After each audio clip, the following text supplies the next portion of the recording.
Hello, unlimited friends. It's Zara back again with another question about the practical application of law of attraction to our lives.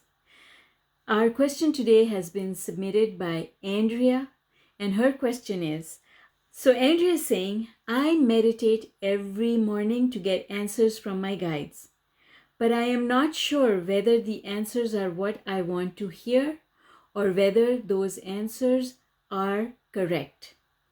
How do I learn to see the difference?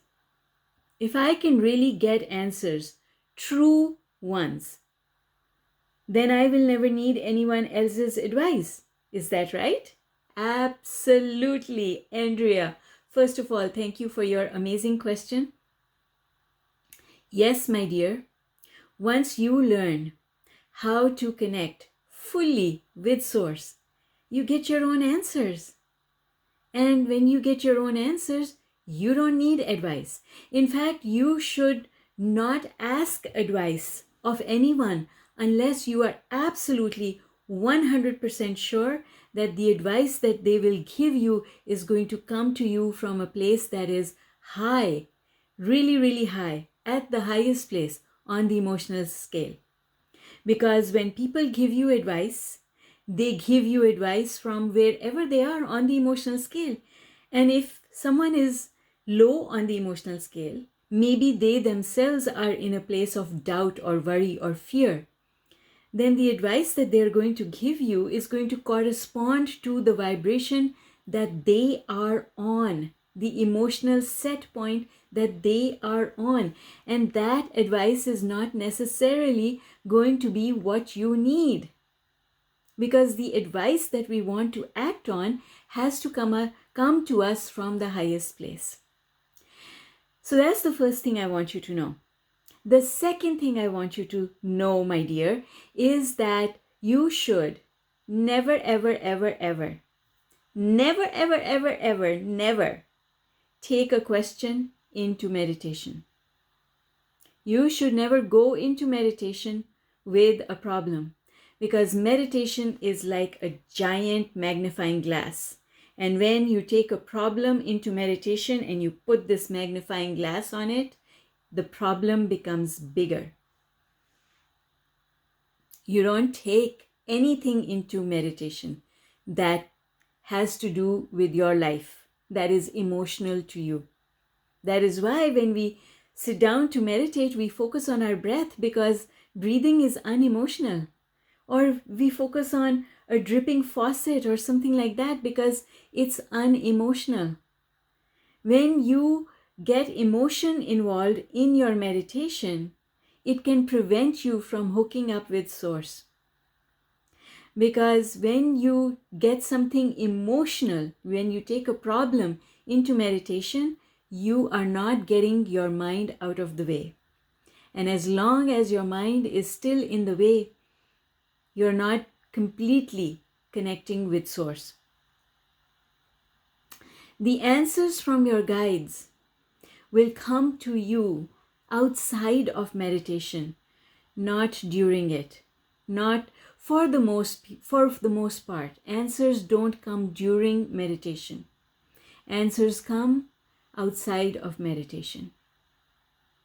When you conclude your meditation and you get up and you go and you pick up your life again, that's when the answers come.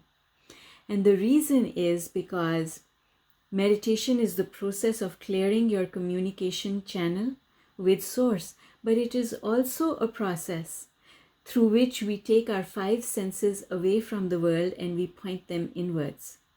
We close them to the world in order to decipher the information that Source is sending to you. You need to reconnect with your emotion. You need to reconnect with your guidance. You need to reconnect with your five senses and your sixth sense. That's how you receive guidance and put it into action. So, if you're getting answers in meditation, and you can, I'm not saying that you cannot get answers in meditation, but you have to make sure then that you are already high on the emotional scale before you sit down to meditate. And if that is the case, then yes, you will receive answers through meditation. But meditation is a process that is not necessary for us to do at a high place on the emotional scale. Meditation is a process that you can do from anywhere on the emotional scale, any set point. And the purpose is that wherever you are on the emotional scale, meditation will kick you up a notch or two or three. So when you come out of meditation, you're feeling better. It kicks you up a notch. And because you're feeling better, then the information that is coming to you from a better place. So if you're taking questions into your meditation and then you're expecting the answers to come, that is not the best way to look for answers, because you have not cleared the communication channel, because your mind is still active, because you're taking a problem in there. Okay? And so I hope that this response helps you. I'm going to say to you, don't take anything into meditation. Just go there to feel good. Don't go there to get answers. Because when you go into meditation looking for answers, now you have added attachment to the outcome for the process of meditation. The only outcome we want from meditation is to feel good, to get kicked up a notch up the emotional scale. We don't do meditation to get answers in meditation. But the process of feeling good helps us to be elevated when we come out of meditation, and when we are elevated on the emotional scale and our mind is engaged, now we are receiving the answers. All right, Andrea, thank you again for your amazing, wonderful question. I hope that this response helped to clarify a couple of things for you. And I want to say to everyone who is here, thank you for coming. And please, I really, truly do enjoy answering questions for my audience.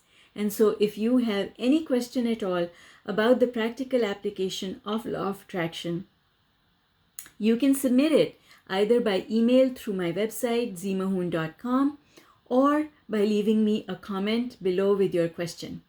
I love hearing from everybody. And also, before you leave, if you could subscribe and click on the notification bell, I would really appreciate it. And please leave me a comment, because your comments help to elevate the ranking of my videos on YouTube. Thank you again for coming here. I really appreciate all of you, and I look forward to more questions coming from my audience. Bye for now.